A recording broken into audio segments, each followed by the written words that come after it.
Imagine a city with a strong infrastructure of health, education, and a bustling technology scene. A 5-gigabyte fiber pipe and a world-class data center, securely bunkered 80 feet below the earth, all nestled in the heart of a scenic wonderland.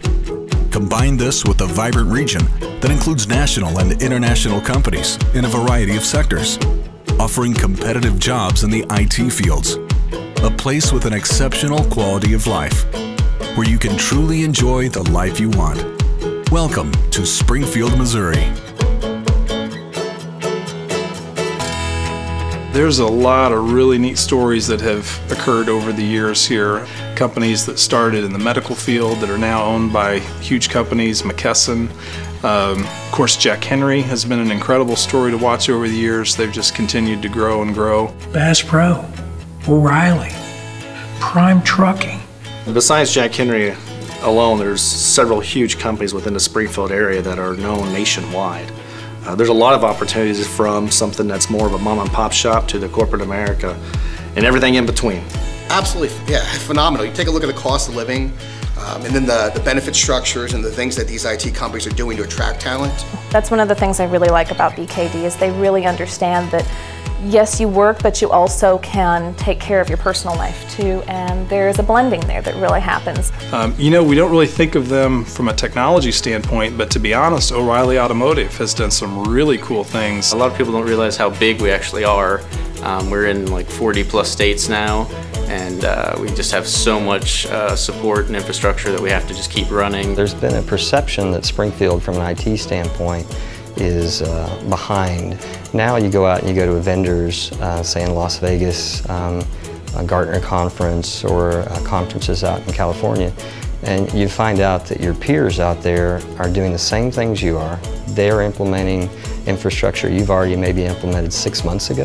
We're putting millions and millions and millions of dollars a year into the services, the technology, the software that we buy, and specifically into the employees themselves. The bottom line is this is a much larger ecosystem in IT than I think most people believe. The question now is, how do we let everybody else know that these jobs are here, and good paying jobs, network engineer, programming, database. I interview people on almost a weekly basis, and that's one of the first questions I ask, what kind of opportunities are there for growth? And the thing that I tell them the most is you can build your own career path here.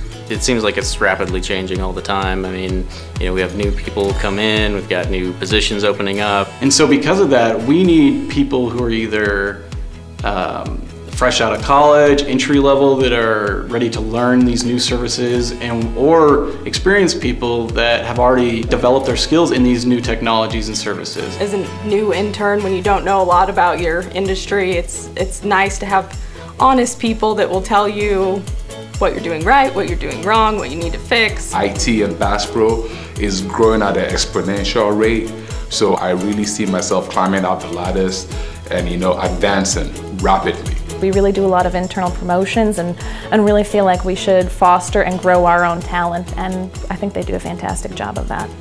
And a lot of the good IT companies here do this. How do we get our people moving up? How do we make training part of their daily life, not a thing to do? So when they are the leaders of the organization, they're able to help the next group come through.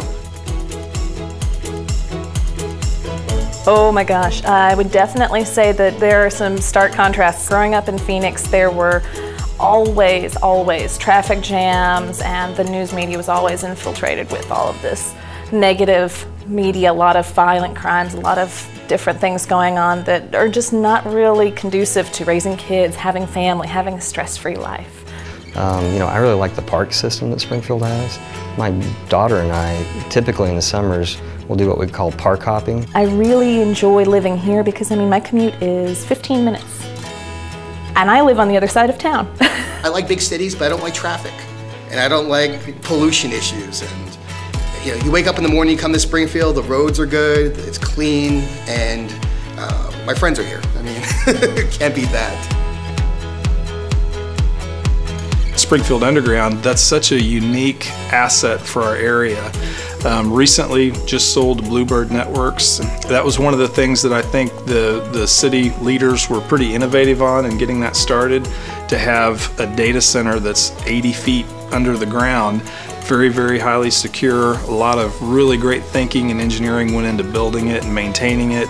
Yeah, Springfield has some great opportunities for co-location, and as a big organization, we don't necessarily need that all the time, but it would definitely be something that we look forward to taking advantage of in the future to kind of send the team off-site and revitalize them, get a different environment, get some different ideas flowing. There's still a fantastic startup culture. It's so much easier now to start a company than it was even when I started Cart 32 way back in the day. The barriers to entry are much lower, the tools are much cheaper, everything is much more accessible. So really, you're only limited by your creativity and your imagination now, and that's something that we're very fortunate here in the Ozarks. We've got an abundance of creativity and energy and innovation, so there's still a lot of cool things happening.